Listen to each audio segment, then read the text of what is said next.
It is the case that the dove is what symbolized the need for the Spirit. And I always say that even though it was a white pigeon that came up out of the rubble, in a crisis situation, if you don't have a dove, a pigeon will have to do. So that's my sense.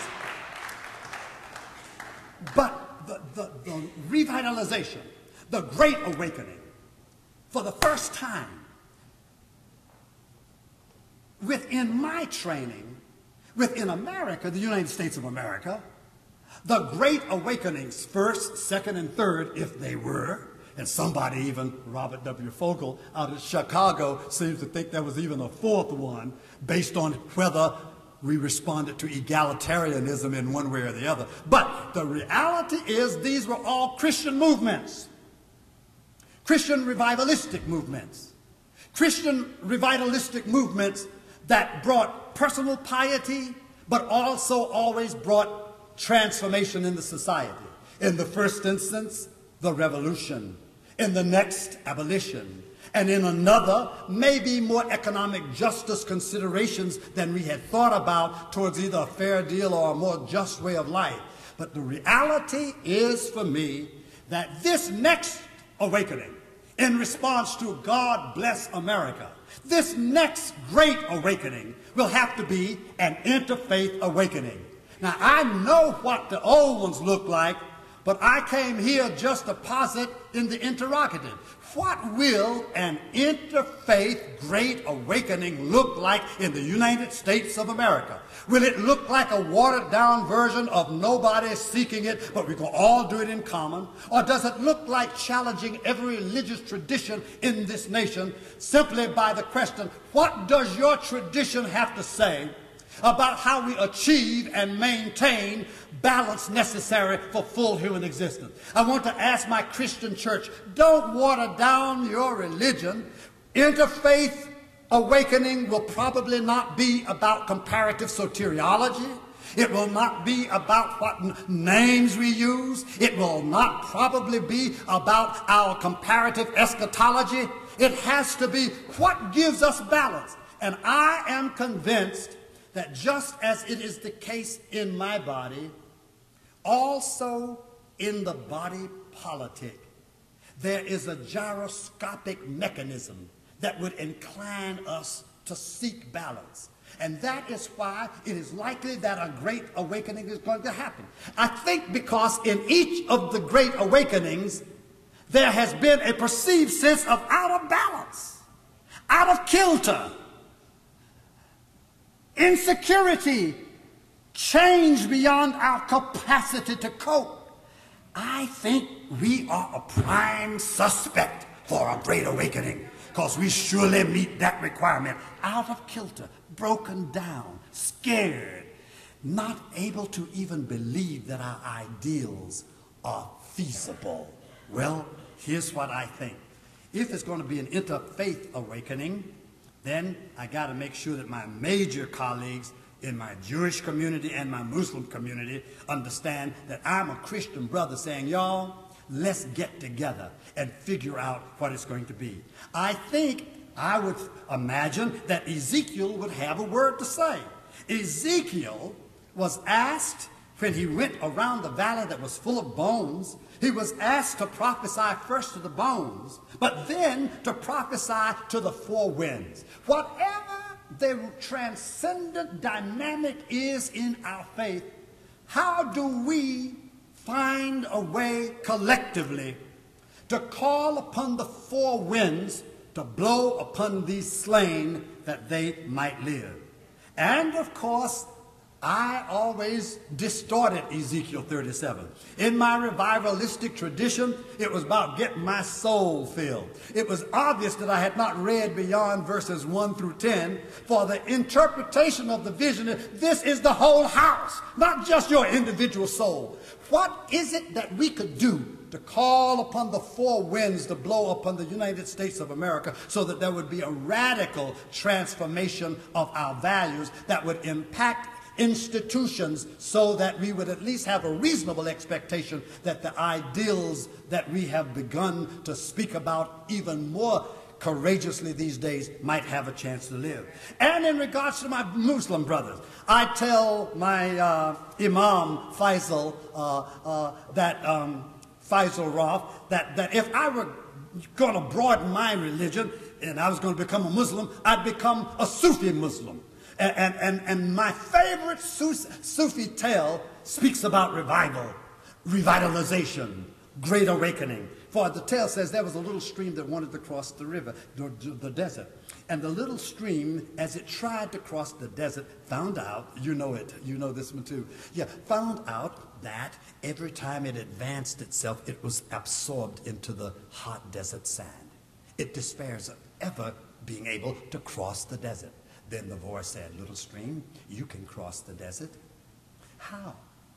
If I even tried harder, I'd only become a quagmire. But the voice says, here's how you cross the desert. Give yourself to the wind. And so the stream gave itself to the wind.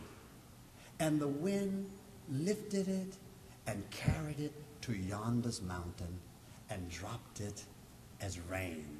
And now we know how a stream crosses the desert. Submission, Islam, about yielding ourselves to that spirit that transports us across that burning desert of impossibility and lets us gently fall like rain. Well, this is my way of saying that from a Christian perspective, I understand that the next awakening will require my rabbi and my imam sharing with me. And the part we Christians will want to make will give support for the idea of what keeps on sounding like, well, would be defined by our adversaries as socialistic in orientation. And I understand that as I listen to the description of what would be right, it does not allow a pure capitalist system that does not have a, shall I say, productivity that is not organized simply by the financial institutions or even the government oligarchy. But anyway, I would assume that if we are going to have a next great awakening, we are going to have to go back to my Pentecostal tradition. For my Pentecostal tradition is found in Acts chapter 2. And in my church, every Pentecostal preacher had to have a good sermon on Acts chapter 2. And the first part of Acts chapter 2 was about they were all in one place assembled together, and there was the sound of a mighty rushing wind, and there's tongues of fire that sat upon them, and they began to speak in other tongues, and there were folks from all over the world then, and this became a means by which we talked about how when the Spirit comes, barriers of communication are overcome, and the Spirit speaks through us a language which is heard in the hearts and minds of others. But it was almost always personalistic. And that's because we read Acts chapter 2, part 2. No, part 1. Part 2 says, when these people were filled with the Spirit, they began to share with one another as each had need. They began to pool resources in a way that those who even cried out because they felt like they were neglected in the daily administration, that they found out that as we share together, the community grows and the realization of the dream of the beloved community becomes real in our midst. I will have to get my denominations and my church.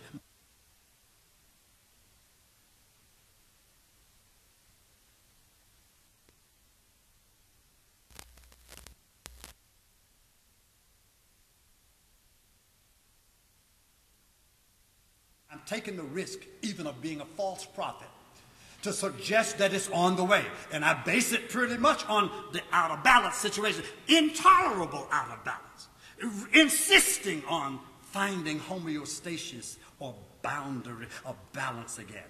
Therefore, let me see if I can put into succinct words what message it is that I want to convey to you and invite you to help me share it across the country. I invite you to share in calling the nation to spiritual renewal and societal transformation.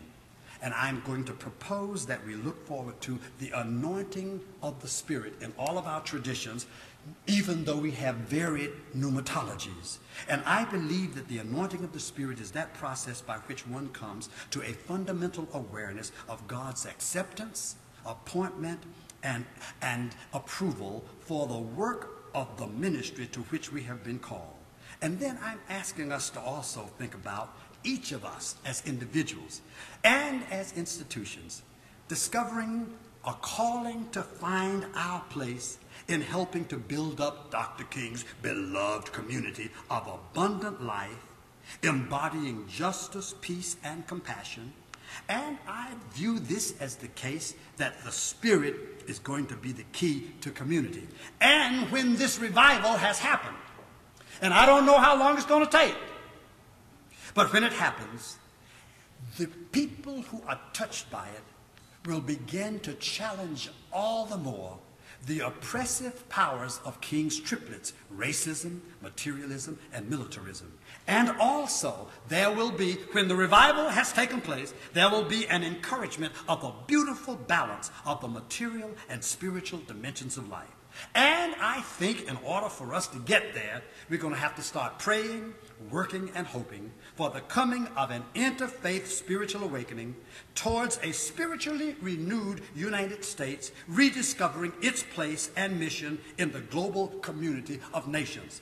Well, that's pretty much what I wanted to talk to you about, but I always try to close with something devotional.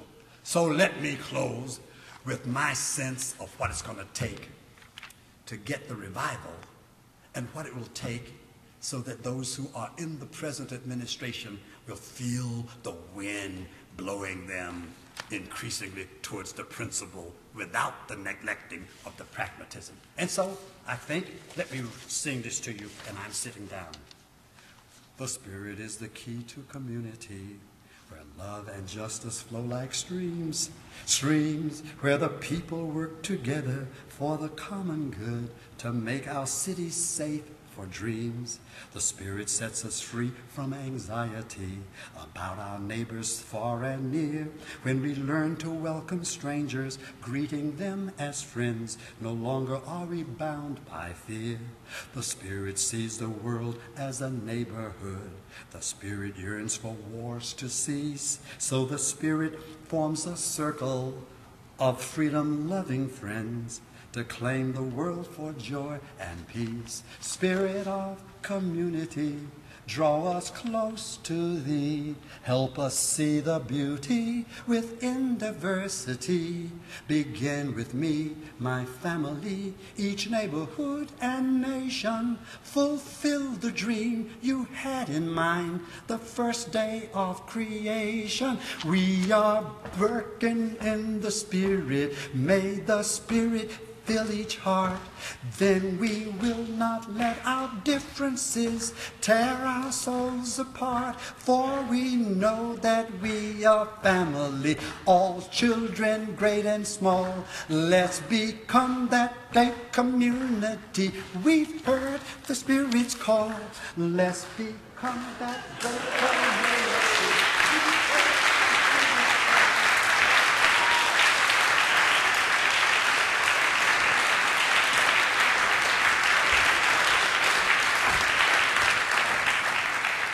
Reverend Dr. James Forbes, thank you so much.